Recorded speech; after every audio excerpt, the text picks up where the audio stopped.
નમસ્તે ભારત. નિશાન દ્વારા આયોજિત પગપાળા પ્રવાસનો મારો આજે 6ઠ્ઠો દિવસ છે. હું અમદાવાદ નરોડા પાટિયા રોડ ઉપર છું. આજે અમદાવાદના છેડે કોઈક જગ્યાએ રોકાણ કરીશ અને આગળ વધીશ.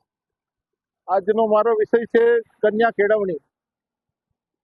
કન્યા કેળવણી વિશે ઘણું કામ થયું, પહેલા કરતાં ઘણો સુધાર છે, પણ હજી ઘણું કરવાનું બાકી છે, જેથી આપણે ઇન્ટરનેશનલ સ્ટાન્ડર્ડના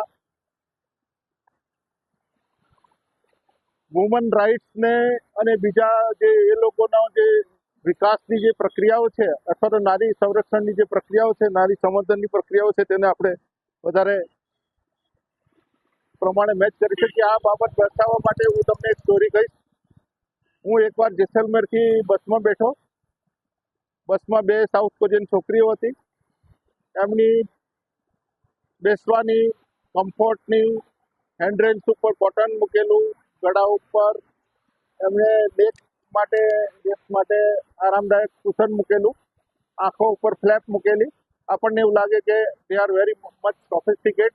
કેટલા સોફિસ્ટિકેટ આ લોકો છે.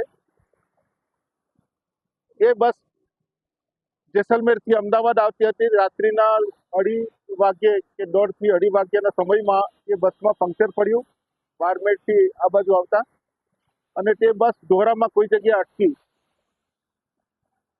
સામાન્ય રીતે આપણે ભારતીય શું કરીએ, આ પંક્ચર પડ્યો, હવે 1 કલાક તો પાકો. અહીંયા તો ચા પીવાની વ્યવસ્થા બી કશે દેખાતી નથી, બહાર અંધારું છે. અહીંયા કેવી રીતના પંક્ચર પડ્યું, એ લોકો ધ્યાન રાખવું જોઈએ. સ્ટેપની હશે કે નહીં હશે, આ બધા જે વાતો છે તે આપણી કાચી અને નબળી અને અશિક્ષિત લાગે, પણ આપણે નોર્મલી આપણે એવા જ છીએ. મેં 2-3 મિનિટના રેસ્ટ પછી નીચે ઉતર્યો. મેં જોયું તો તે જે સોફિસ્ટિકેટ છોકરીઓ કહેવાતી હતી તે સાઉથ કોરિયાની હતી, છતાં ઇન્ડિયાના એવા વિરાન જંગલ જેવા પ્રદેશમાં, ઢોરા પ્રદેશમાં નીચે ઉતરીને મોબાઈલથી ડ્રાઈવર અને કંડક્ટરને ટોર્ચ બતાવતી અને કહેતી કે bro, how can I help you. તમે વિચાર કરો, આપણા ભારતની નારીને આપણે ક્યારે એવું વુમનને ક્યારે એવું શિક્ષણ આપીશું? આપણી છોકરીઓ ક્યારે બીજા દેશોમાં એકલી જઈને આ રીતના અડધી રાતે કોઈ વાર તકલીફ પડે તો નીચે ઉતરીને ટોર્ચ લાઇટ બતાવે અને ત્યાં કામ કરે? અથવા તો એમનો કોન્ફિડન્સ લેવલ જુઓ કે ભારત દેશમાં આવીને એમણે જે રીતના જ્યારે તકલીફ પડે ત્યારે એક થવાનું, મદદ કરવાની એવી ભાવના આપણે કેળવવી પડશે. અને નિશાન જે નેશનલ ઇન્ટિગ્રેશન ફોર સોલિડારિટી, હાર્મોની અને એરિસ્ટોક્રેટિક નેશન માટે જે કામ કરે છે, તે નારી સંરક્ષણ અને નારીના એક પાંખ તરીકે નવું સોપાન એમાં ચાલુ કરશે. અને એમાં જે વુમન પાત્ર છે તેમને એક આખી પાંખ ઊભી કરવામાં આવશે. એમને પ્રશિક્ષણ આપવામાં આવશે.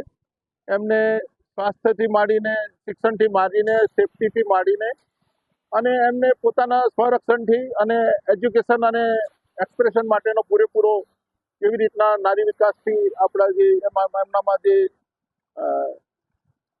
અનટેપ્ડ પાવર છે તેનો કેવી રીતના ઉપયોગ થાય, નારી શક્તિનો કેવી રીતના ઉપયોગ થાય અને દેશના કોમન વ્યવહારમાં, જાહેર ક્ષેત્રમાં અને અન્ય જગ્યાએ પ્રાઇવેટ અને પબ્લિક ક્ષેત્રમાં એમને કેવી રીતના આપણે સૌથી વધારે કાર્યરત અને કામગીરી આપી શકીએ.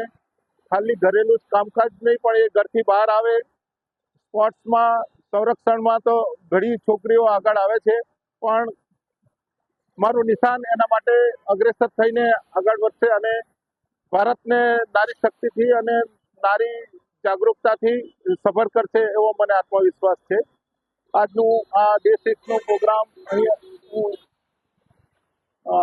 અમદાવાદ પર સીમિત કરીશ અને આવતીકાલે સવારથી ડે 7 માટે હું ગાંધીનગર તરફ પ્રયાણ કરીશ.